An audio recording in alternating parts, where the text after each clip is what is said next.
नमस्ते, आप सभी को स्वागत है एक नए वीडियो में। अगर आप क्लास 12th का स्टूडेंट और इस बार बोर्ड एग्जाम देने वाले हैं तो प्लीज़ आप लोग इस वीडियो को अंत तक जरूर देखें, क्योंकि इस वीडियो में क्लास 12th का हिंदी का 100 VVI ऑब्जेक्टिव क्वेश्चन बताऊंगा। इसको आप रिवीजन की तरह भी ले सकते हैं कि टोटल में कितना क्वेश्चन आपको सही हुआ। तो प्लीज़ आप लोग एक बार इस क्लास को अंत तक जरूर देखिए, और जो भी क्वेश्चन है इसमें 100 वो काफ़ी महत्वपूर्ण है। इस तरह का क्वेश्चन एग्जाम में बार बार पूछा जाता है। तो चलिए देख लेते हैं। और फर्स्ट क्वेश्चन है, तुलसीदास ने अपने युग में किन दो साहित्य भाषा को अपनाया था? तुलसीदास के बारे में है। उर्दू और फारसी, संस्कृत और हिंदी, अवधी और ब्रज, अपभ्रंश और प्राकृति। तो इसका आंसर सी सही होगा। याद रखिएगा, तुलसीदास ने अपनी युग के किन दो भाषाओं को अपनाया था? अवधी और ब्रज। ठीक है, चलिए क्वेश्चन नंबर नेक्स्ट देखते हैं। जूठन शीर्षक आत्मकथा के लेखक कौन है? ओम प्रकाश वाल्मीकि जी, रामधारी सिद्धिनकर जी, जय कृष्णमूर्ति जी, मल्यज। तो दो के आपको आंसर होगा। पता है कि जूठन ओम प्रकाश वाल्मीकि जी के है। ठीक है, किसका है? ओम प्रकाश वाल्मीकि जी के है। ठीक है,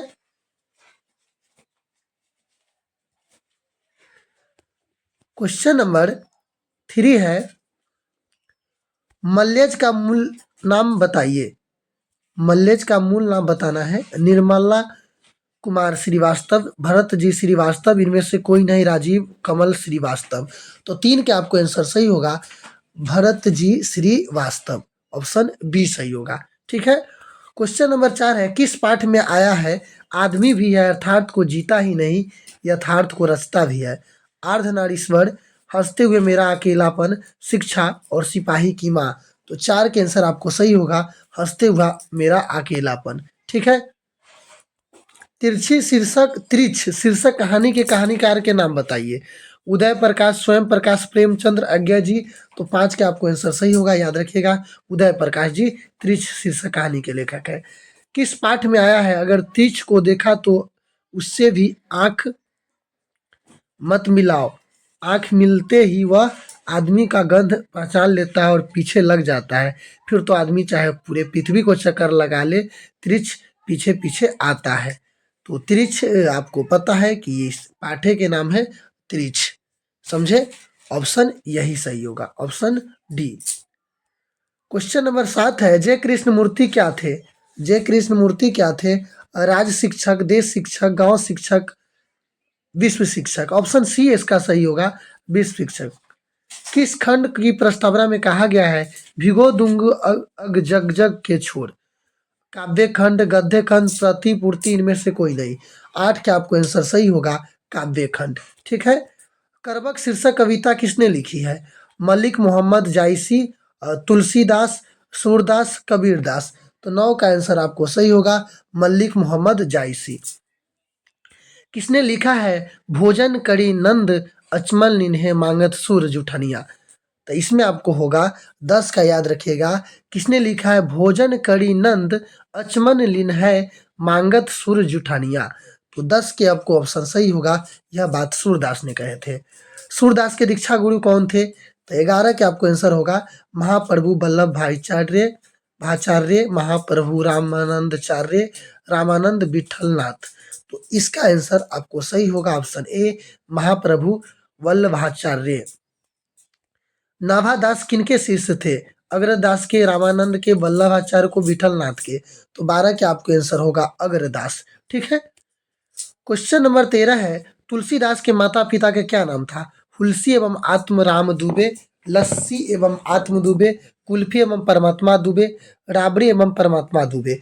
13 के आंसर आपको होगा हुलसी एवं आत्मा राम दुबे। ठीक है, नाभादास के दीक्षा गुरु कौन थे? नाभादास के दीक्षा गुरु कौन थे? स्वामी रामानंदाचार्य, स्वामी रामानंद, स्वामी अग्रदास। इसका ऑप्शन सी ही सही होगा, स्वामी अग्रदास नाभादास के गुरु थे। आपके पास अगर हिंदी है, किसी भी सब्जेक्ट से है, साइंस, आर्ट, कॉमर्स, तो आप इस वीडियो को अंत तक जरूर देखिए। भूषण के पिता के क्या नाम था? मधुकर त्रिपाठी, श्याम त्रिपाठी, गणपति झा, रत्नाकर त्रिपाठी। तो 15 के आंसर होगा रत्नाकर त्रिपाठी। बालकृष्ण भट्ट किस काल के रचनाकार हैं?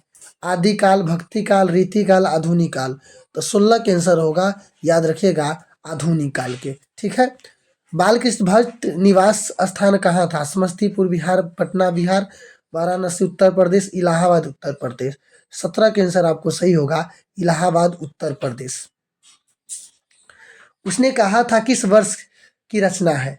किस वर्ष की रचना है? 18 के आंसर सही होगा, याद रखिएगा, 1915 का है। चंद्रधर शर्मा गुलेरी का जन्म कहाँ हुआ था? चंद्रधर शर्मा गुलेरी जी का जन्म कहाँ हुआ था? जबलपुर मध्य प्रदेश, इटरासी मध्य प्रदेश, जयपुर राजस्थान, लम्ही वाराणसी। तो 19 का आंसर होगा, याद रखिएगा, जयपुर राजस्थान में। ठीक है। जयप्रकाश नारायण के बचपन का क्या नाम था? इनका बचपन का क्या नाम था जयप्रकाश नारायण जी का? तो याद रखिएगा, इसका बचपन के नाम था बाउल। संपूर्ण क्रांति वाले पाठ भाषण के रूप में गांधी मैदान में जेपी ने कब दिया था यह भाषण? तो 21 का आपको आंसर होगा, 5 जून 1974 को। आप प्लीज प्रत्येक क्वेश्चन का आंसर भी कमेंट कर सकते हैं। ठीक है। और प्लीज ये बताइएगा कि टोटल क्वेश्चन में कितना क्वेश्चन सही हुआ। आप इसका एक रिवीजन अब समझ लीजिए, जितना भी पढ़िएगा ना वो एग्जाम के लिए काफ़ी महत्वपूर्ण है। आप ये मान के चलिए, जितना आप क्लास देख रहे हैं ना, हर क्लास में आपको कहीं ना कहीं कितना बहुत सारे मार्क्स इससे एग्जाम में आएगा। तो हर क्लास का एक बार अंत तक जरूर देखिएगा। ठीक है ना। दिनकर जी की पत्नी का क्या नाम था? श्यामवती देवी, प्रभावती देवी, कस्तूरा, प्रेमावती देवी। तो याद रखिएगा, इसका आंसर आपको ऑप्शन 22 का होगा कि दिनकर जी का पत्नी का क्या नाम था? तो श्यामवती देवी। ऑप्शन इसका कौन होगा? याद रखिएगा, ए ही सही होगा। ठीक है। रामधारी सिंह दिनकर का जन्म कहाँ हुआ था? इटरासी मध्य प्रदेश, ढाका बंगाल, लम्ही वाराणसी, सिमरिया बेगूसराय बिहार। तो 23 का आंसर सही होगा, यही सिमरिया बेगूसराय बिहार। रोज कहानी की नायिका कौन है? मालती, कलावती, सुनीता रागनी। तो 24 का आंसर है मालती। ठीक है। कौन होगा? मालती सही होगा। रोज शीर्षक कहानी का पूर्व नाम क्या था? रोज शीर्षक एक गैंग्रीन नाम था, याद रखिए, गैंग्रीन रोग के बारे में बताया गया। तो पहले इसका नाम था गैंग्रीन। भगत सिंह का पैतृक गांव कहाँ था? खटकरला पंजाब, खटकरकल्ला हरियाणा, खटकरकलरा अमृतसर, खरखर्रा पंजाब। तो देखिए 26 का आंसर होगा, खटकरला पंजाब में हुआ था। ठीक है। सिपाही की माए कांकी कथा वस्तु है? निम्न मध्य वर्ग की, उच्च वर्ग की, उच्च मध्यम वर्ग की, निम्न मध्यम वर्ग की।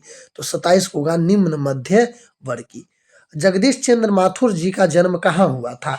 जबलपुर मध्य प्रदेश, इटारसी मध्य प्रदेश, सिमरिया बिहार, शाहजहांपुर उत्तर प्रदेश। तो जगदीश चंद्र माथुर है, तो 28 का आंसर होगा, शाहजहांपुर उत्तर प्रदेश में। और क्वेश्चन नंबर 29 है, सिपाही की माए कांकी का एकांकीकारण का नाम, एकांकीकार का नाम बताइए। मोहन राकेश, कालिदास, ज्ञान रंजन, रवि रंजन।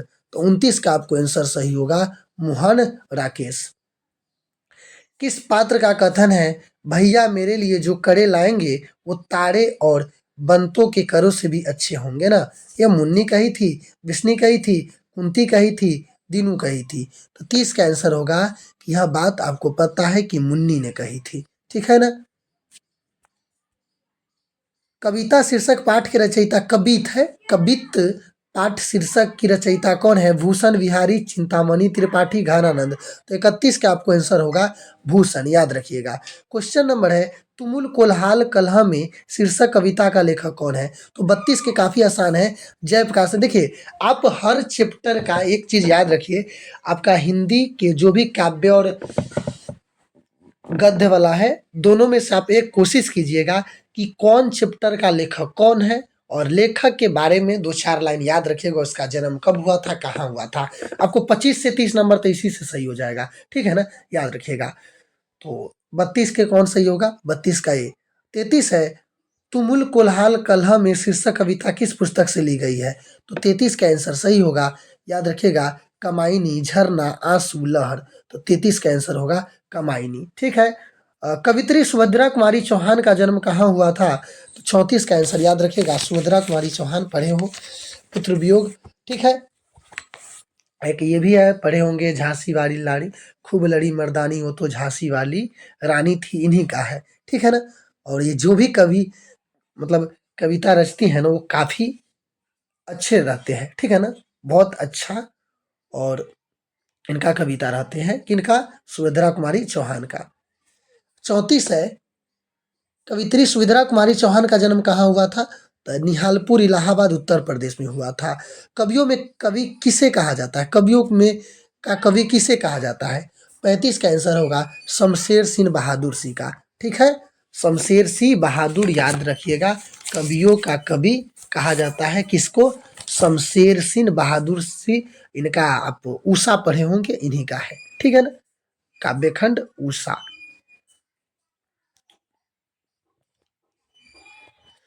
कवि गजानन माधव मुक्तिबोध का जन्म कब हुआ था, गजानन मुक्तिबोध का जन्म कब हुआ था, जन जन का चेहरा एक इन्हीं का है। तो 36 के याद रखिएगा, ऑप्शन सही होगा, इनका है कि गजानन जी का जन्म पूछ रहा है तो श्यामपुर ग्वालियर मध्य प्रदेश में हुआ था, ठीक है।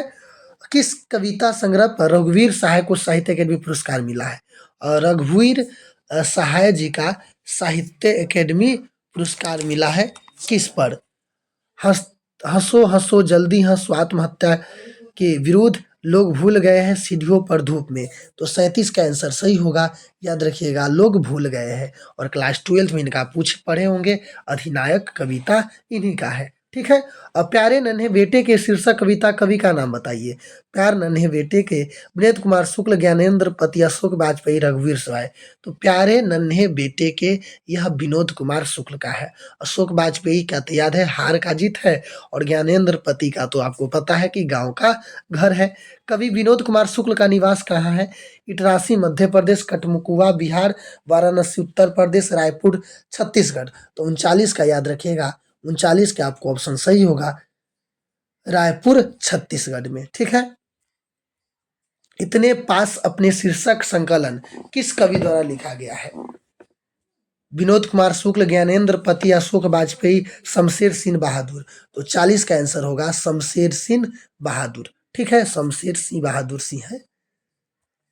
किस कवि ने लिखा है खेत रहने वाले को सूची अपकार अप्राकाशित है, गजानन माधव मुक्तिबोध, अशोक वाजपेयी, नागार्जुन निराला। तो 41 का आंसर सही होगा, याद रखिएगा, अशोक वाजपेयी, ठीक है। कवि ज्ञानेंद्र पति का निवास कहाँ है, वाराणसी उत्तर प्रदेश, कदमकुआ पटना बिहार, इटारसी मध्य प्रदेश, लम्ही वाराणसी। तो 42 के आंसर सही होगा, वाराणसी उत्तर प्रदेश में, ठीक है। किस पाठ में आया है कि आवाज मैं नहीं आती, यहाँ तक न आवाज की रोशनी की आवाज। तो 43 के आंसर आपको सही होगा, गांव की घर में, ठीक है ना, ऑप्शन बी। क्लर्क की मौत शीर्षक कहानी के रचयिता कौन है, क्लर्क की मौत Henry Lopez, Anton Chekhov, Jiddu Krishnamurti, Guy de मोमसा। तो इसका आंसर आपको याद रखिएगा, 44 के होगा, अंतोन चेखव, ठीक है। गाइडी मोमापासा की जीवन काल बताइए। इनका जीवन काल, गाइडी मोमसा की जीवन काल 1850 से होता, हाँ 1850 से, एक मिनट, 1850 से 1800, इसी का डी होगा, 1850 से 93 तक। घुटने टेकने मुहावरे के अर्थ क्या होता है, हार मानना, योग करना, अभिवादन करना, लज्जित होना। 46 के आंसर होगा हार मानना। समाज शब्द का विशेषण है सामाजिक, याद रखिएगा। आसमान टूटना मुहावरे का अर्थ होता है कष्ट होना, अचानक मुसीबत आना, दुर्लभ होना, दुखी होना। 43 के आंसर होगा अचानक मुसीबत आना। छठी का दूध यादना के अर्थ होता है प्रिय दिन, अत्यधिक कठिन होना, उल्लासपूर्ण दिन, उत्साहपूर्ण दिन। तो 49 के आंसर होगा अत्यधिक कठिन होना। कलाई खुलना का अर्थ है हाथ टूटना, भेद प्रकट होना, हाथ का पट्टी खुलना, कलाई टूटना। तो 50 का आंसर होगा भेद प्रकट होना। हाथी का प्रवाची है गज, हस्ती, मतंग, उपयुक्त सभी। तो 51 के आंसर होगा डी सभी, इसका आंसर होगा हाथी का। व्याकरण तो जरूर पढ़िएगा, ठीक है। छात्रों को रहने का स्थान को क्या कहा जाता है, छात्रावास, विद्यालय, महाविद्यालय, कोचिंग। याद रखिएगा, 52 के आंसर सही होगा, छात्रावास। ऑप्शन ए आंखों के सामने, बगल प्रत्यक्ष, परीक्षण परोक्ष। आंखों के सामने जिसको हम प्रत्यक्ष कहते हैं। स्वीकार करने योग, वरण्य, वरेण्य, स्वीकृति, स्वीकार। तो 54 के आंसर होगा, याद रखिएगा। स्वीकार करने योग को क्या कहते हैं? वरण्य, स्वीकृति। तो 54 के आंसर याद रखिएगा, आपको ऑप्शन नंबर सही होगा इसमें, वरण्य। ठीक है ना, ऑप्शन बी सही होगा। जानने की इच्छा को क्या कहते हैं? जिज्ञासा, जिज्ञासु, जिज्ञासा, जानवर, जानकार। तो 55 के आंसर याद रखिएगा, 55 का आपको आंसर होगा जिज्ञासु। ठीक है। जिसके दर्शन प्रिय माने जाए, प्रिय दर्शन हो, तो 56 के आंसर याद रखिएगा, इसको आंसर होगा प्रिय दर्शन। लंबोदर कौन सा समास है? क्रमधारय, अव्ययी भाव, बहुव्रीहि, द्विगु। तो 57 के आंसर होगा लंबोदर, ये बहुव्रीहि समास है। ठीक है। हाथ पैर कौन सा समास है? हाथ पैर, द्वंद्व, द्विगु, तत्पुरुष, इनमें से कोई ना। 58 के आंसर सही होगा, याद रखिएगा, ये द्वंद्व। कभी भी इस तरह के जब योजक चिन्ह रहे वो द्वंद्व समास है। 58 के ए। राजकुमार में कौन सा समास है? 59 का आंसर होगा, ये है क्रमधारय तत्पुरुष, ये तत्पुरुष होगा। गगनचुंबी कौन सा समास है? तत्पुरुष, द्वंद्व, द्विगु, अव्ययी भाव। क्या है? गगनचुंबी। तो 60 के आंसर होगा, ये भी तत्पुरुष समास है। ठीक है। आलसी का विलोम होगा तेजस्वी, विनम्र, विनम्र, परिश्रमी, उद्यमी। तो 61 का आंसर होगा परिश्रमी। आलसी का परिश्रमी होगा। ज्ञात का विलोम होगा अनजान, अज्ञात। तो इसका आंसर होगा अज्ञात। काफी आसान है। अनुराग का विलोम होता है राग, विराग। अनुराग का विलोम होगा विराग। विलोम शब्द, पर्यायवाची शब्द, अनेक शब्द के मुहावरा, संज्ञा, सर्वनाम, विशेषण, कारक, सर्वनाम, संधि, ये सब जरूर पढ़िए। प्राचीन का विलोम क्या होगा? चीन, अर्वाचीन, पुराना, धुराना। प्राचीन का विलोम होगा, तो 65 के याद रखिएगा, प्राचीन का होगा अर्वाचीन, इसका आंसर ये होगा। गणतंत्र का विलोम, गणतंत्र का विलोम राजतंत्र, पहला ही सही होगा। पृथ्वी का पर्यायवाची शब्द है भूमि, मिट्टी, पताल, इनमें से कोई नहीं। तो 67 का होगा भूमि, भू, भूमि, धारा। आकाश का पर्यायवाची है, आकाश का पर्यायवाची होगा नभ, गगन, अंबर। नभ, गगन, अंबर, यानी ऑल ऑफ दीज, इसमें से सभी इसका सही होगा। कौन जल का पर्यायवाची है? नीर, तोय, वड़ी, उपयुक्त, सभी। तो 69 का भी ऑप्शन डी ही सही होगा। रक्षाबंधन कौन सी संज्ञा है? संज्ञा से है रक्षाबंधन, आपको पता है रक्षाबंधन यह व्यक्तिवाचक संज्ञा है। त्रिभुवन कौन सा समास है? ये त्रिभुवन कौन सी समास है? याद रखिएगा, जब भी कोई संख्या वाचक पहला शब्द हो, त्रि मतलब 3, तो ये द्विगु समास में हो जाता है। ठीक है। चिरीमार किस कौन सी समास है? तो 72 के याद रखिएगा, चिरीमार आपसे पूछ रहा है, इसका आंसर होगा तत्पुरुष समास। बेमान शब्द की प्रकृति है, ये कौन शब्द है? देशज, विशेषज। तो ये विदेशज है, ऑप्शन ए सही होगा। विशेष के कितने भेद होते हैं? 5, 4, 7, 8। तो 74 के आपको सही होगा। विशेषण के 4 भेद होते हैं, संख्यावाचक, परिणामवाचक, गुणवाचक और सर्वनामिक विशेषण। ठीक है। भाषण के लिए उपयुक्त विशेषण क्या होगा? ओजस्वी, मेधावी, परिश्रमी, चालाकी। तो 75 के याद रखिएगा, 75 के होगा ओजस्वी। ठीक है। क्वेश्चन नंबर 76 है, रक्षा कक्षा में छात्रों की कमी नहीं है, बड़े, छोटे, बौने, आलसी। कक्षा में डैश छात्रों की कमी नहीं होनी चाहिए है, डैश छात्रों की कमी नहीं है, तो इसमें होगा आलसी। ठीक है। ग्राम शब्द का विशेषण होगा ग्रामीण, याद रखिएगा। देह कौन लिंग है? देह 78 के आपको स्त्रीलिंग ही होगा, देह स्त्रीलिंग है। आयु कौन सी लिंग है? आयु आपको पता होना चाहिए, आयु भी स्त्रीलिंग है, तुम्हारी आयु कितनी है। ठीक है। खटिया कौन सी लिंग है? 80 के आंसर होगा खटिया, टूट गई, स्त्रीलिंग है खटिया।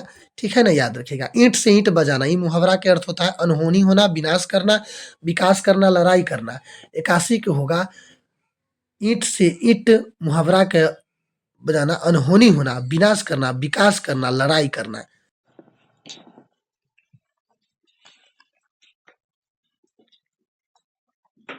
तो इसका आंसर होगा ईंट से ईंट बजाना, विनाश करना। ठीक है, याद रखिएगा। गाल, इसका आंसर होगा, याद रखिएगा, डींग हाँकना, उदास होना, चाल चलना, शर्म करना। तो डींग हाँकना इसका होगा। खिल्ली उड़ाना मुहावरे का अर्थ होता है खिल्ली उड़ाना। व्यंग करना, जलना, घिरना करना। इसका आंसर होगा व्यंग करना। ऑप्शन ए सही होगा। क्वेश्चन नंबर 84 है, गगनचुंबी कौन सी समास है? तो याद रखिएगा, गगनचुंबी पूछ रहा है कि गगनचुंबी कौन समास है, तो याद रखिएगा चौथा क्या आपको आंसर यानी 84 के सही होगा। ऑप्शन नंबर ए तत्पुरुष। रोज साहित्य किस विधा की रचना है? कहानी है, भाषण है, डायरी है, निबंध है? किसका आंसर होगा? यह कहानी है रोज, आपको पता है। स्कंद गुप्त किनकी रचना है? स्कंद गुप्त किसकी रचना है?